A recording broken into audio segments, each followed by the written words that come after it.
Hey guys, what's up? Welcome back to the channel. It's Cynicalex here with the second video, as promised, all about the brand new Collector's Vault. Now, for those of you who don't know what the Collector's Vault is, or you took a break from the game and you sort of forgot, this is a high gold cost game mode that comes around roughly once a month just before a major update and entices us with the promise of really amazing items, very rare, very high value items at the, with the caveat, with the asterisk, at the risk of you losing a bunch of gold, gambling away a bunch of gold in order to obtain that item and those items. So the Collector's Vault is over there above the enter button on that little scroll wheel of different events. And if you click on the Collector's Vault, you will be presented with this page. Now, the reason why I'm making a video on this Collector's Vault, even though I haven't done videos for the past few months on the Collector's Vault, is because we see brand new items featured in the Collector's Vault, namely artifacts, both 4-star artifacts for Spider-Man and 6-star artifacts for Kingpin,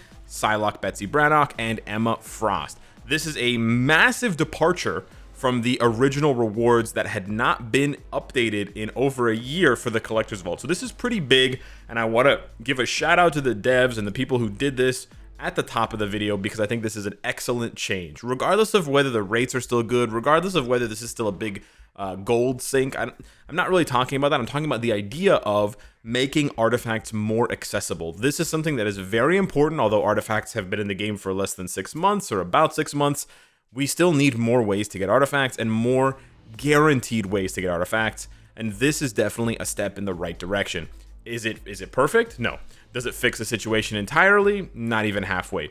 But it's definitely a start, so I want to give them thumbs up for that, because you let them know as they're doing things right so that they can continue to do things right. So how is this Collector's Vault different? So if you saw there by the schedule, the way that they're going to be doing this, rather than having large periods of rest in between vaults opening, sort of in the early days of the early days and the early hours of the day for Westerners, and then at night to sort of try to balance between all the different time zones, they've scrapped that idea. They're going to condense the Collector's Vault into basically one day, it seems like, or 2 days, 1.5 days, and they're basically just going to have cascading Collector's Vaults opening back to back. So if you go over here to the forums and you scroll down from the event announcement, you will see here that round 1 opens at 9 a.m. PST, which is noon Eastern, and then you have another one that opens at 1 p.m., 3 p.m., 5 p.m. You sort of get the point. All the way down to the next day at 8 a.m. So almost a full 24, just under 24 hours.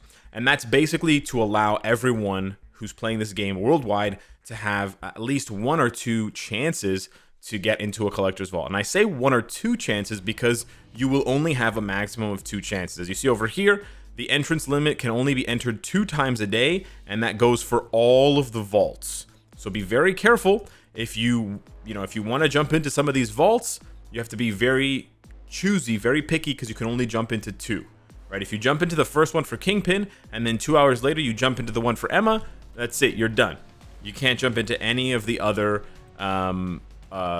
Collector's Vault. At least that's how I understand it. Maybe they mean, it says 2 times a day, so I don't think they can really mean anything else. There are a few mistranslations and errors on this infographic, so I wouldn't be surprised if that's not what they meant, but I think that's what they mean. So I just want to caution you against being very aggressive and jumping into lots of Collector's Vaults and then finding yourself locked out from the remainder of them. Now, in addition to those Collector's Vaults, we also have a personal Collector's Vault, which is brand new and we've never seen before. This is a really cool concept.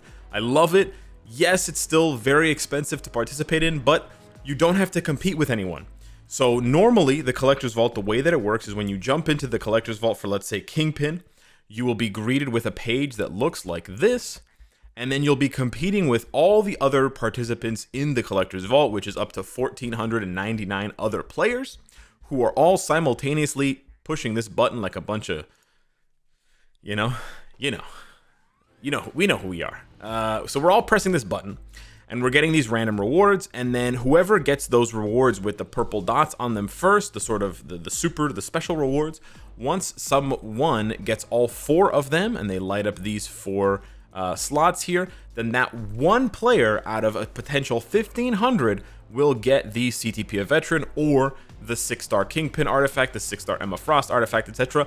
And then the Collector's Vault will shut and it will boot everyone out. Now you get to keep all of your other rewards, and you can pull some pretty spicy rewards as well, like a Mega Tier 2 ticket or a Mega Mythic Uniform ticket. So they have improved the rewards somewhat, but you are, you're gambling, you're spending your gold hoping to get something good, and you're competing against time, because there's a time limit on the vault, and you're competing against other players. The personal vault does away with one of those 3 layers of RNG. Rather than having to compete with other players, it is a personal vault, which means that you do not have to worry about the vault closing early, and you also don't have to worry about other players getting lucky. So that's where it's really cool. Now, in general, the odds are still pretty low for you to get the artifact in question, but as you can see here, there's no limit for entry and exit, so you can come and go from the Spider-Man vault as much as you want during the day that it's open, or the 2 days that it's open, and then it will only close at the end of the event. You still got to be careful. It does close. It's not going to be here for the next month, or it closes when you acquire the final reward, but there's no intervention by other players, which I think is very nice. Now, as far as the rewards go, you'll see here that they've added well, that's the personal one. I'll talk about that one in a second. For the general vault, for the CTP of Veteran, they added the Mega Tier 2 ticket. Yes, it's a very low drop rate, and yes, you can get it up to 5 times. You're probably never going to get it, but this is much better than it was, because before this was the final reward. So they took some of the final rewards from vaults and just added them to other vaults as existing prizes.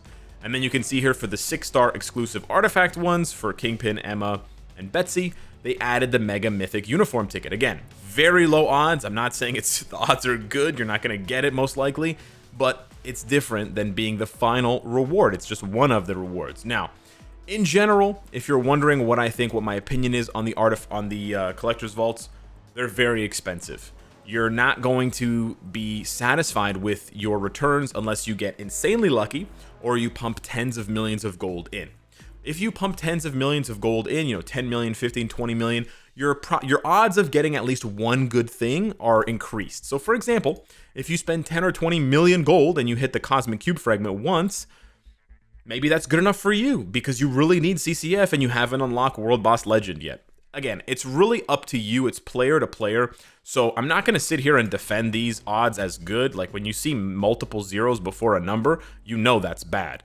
There's nothing I can say, and there's nothing I want to say to change that. It's true. The odds are very, very low. However, you don't have to participate in these collector's vaults. And on the flip side, players who have an insane excess of gold have something to do with it. Now, again, I know that you might see me as a mega whale in this game. You might think that I have one of the largest gold reserves ever. But honestly, the truth is there's plenty of players out there with less money invested in this game, i.e. lower VIP than me, single-digit VIP even, who have way more gold. If you don't build up every character and if you're, selective, you can actually accrue a ton of gold. So, down below in the comments, you'll probably see people flexing on me that have double, triple, quadruple as much gold as I have.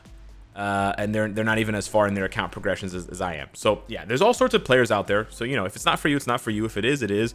But yeah, just keep in mind that the odds are very, very low that you're going to get the final prize.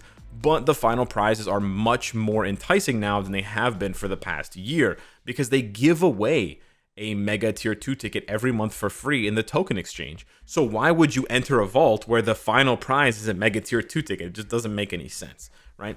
Now, keep in mind, unlike some other methods of gambling, like let's say the crafting event where you spend CCF and you may end up with nothing, you do still keep the other items even if you lose in the vault. So just to clarify, if you jump into the vault hoping to get Emma Frost's 6-star artifact and you don't, but in the meantime you get a bunch of these items and maybe you get some of the tier 3 materials a few times, you get to keep all of that. So it can actually be beneficial for some players. But again, I wouldn't jump into it unless you are comfortable, saying goodbye to at least 10 million gold. So it's definitely not for everyone, but it definitely does appeal to some players, and I love the fact they're adding artifacts. Now, as far as the Spider-Man personal one goes, I think that should be your main focus first, since you don't have to worry about the 2-hour time limit or the hour time limit on the vault closing, and you also don't have to worry about the RNG involved in jumping into a vault, having some other player get all the rewards, and then you get kicked out after 5 minutes, right? So my suggestion would be start and finish the Spider-Man one, and then depending on how lucky or unlucky you get with that one, then jump into some of the other ones. This also is helpful because I think some players' first instinct is going to be, I don't have to jump into the Spider-Man one first. It's going to be there for the whole day, so I'm going to jump into these ones first. So I think if you actually wait, my strategy anyways, is to wait and maybe try to jump into like round 7 or 8 or 9. Not quite at the end, because at the end you're going to have the desperate people who forgot about the event and are just like waking up to play. But not at the beginning either, because at the beginning you're going to have the bloodthirsty hounds who are just, can't wait. They're just gnawing at the bit to just spam their gold and pull those great prizes. So I'm guessing somewhere around, round 6 to round 9, it's going to be more chill. There's going to be fewer players in there, and it's going to be a better opportunity. But I could be wrong. You may instead want to employ a strategy that looks at the time.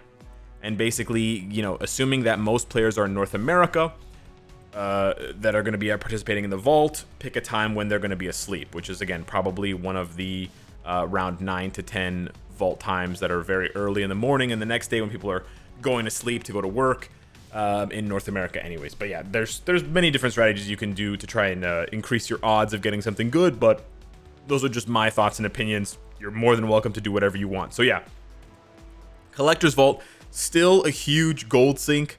However, a much better gold sink. Honestly, they've improved it by like a factor of at least 5 in my opinion to what it used to be. And I love the fact that they're putting in artifacts, and I love the fact that they recognize that players want more ways to get artifacts. They've not finished their work. They still have more to do, but this is definitely a step in the right direction. Final words here. If you guys are wondering, and it's very hard to calculate the odds, but I know that it's something that's going to be on people's minds, so I just want to try to shine a little bit more light on it. If you go on over to Reddit, someone, tried, and it's impressive because the math alone terrifies me. They tried to calculate the odds. The odds are very hard to calculate because as you deplete an item, it will readjust the existing odds for other items. So if you look over here, you'll see that the odds for getting a gear up kit is almost 30%. It's very high odds that you're going to be pulling gear up kits. However, there's a limit on the number of gear up kits you can get. And again, this is for the Spider-Man passive personal collector's vault. So once you eliminate that, the game has to readjust the existing acquisition chances, rebalance them. Obviously, it's going to put the majority of that 30% into these ones that have a higher base percentage, but it's going to also have to put some into these lower percentage ones. So theoretically, as you get closer to, the 50 million spent mark, the 100 million gold spent mark, you're going to start to see more of these good items, and you're going to hopefully see this sooner than later. However, assuming absolute garbage luck, like the worst possible odds, it pegs the cost of the Spider-Man artifact at around 250 million gold. However, they're speculating that it should be lower because of that readjusted acquisition chance. Still, even saying 200 million gold for a 4-star artifact is terrifying. So, proceed with caution, of course. Don't spend more gold than you were comfortable spending. That's always the advice for anything in the game, right? If someone wants to build a character and you want to build Dr. Doom, okay, he's really good, but like it's over 100 million gold. So, if you're going to be upset that he's not if you're going to be upset after 100 million gold spent, maybe don't spend the gold kind of thing, right? So that's sort of my advice in general. But as far as the artifact goes, I do think it's pretty solid for Spider-Man. I've made a video about it, so you can go and check that one out. I'll leave it in the card up in the top right corner.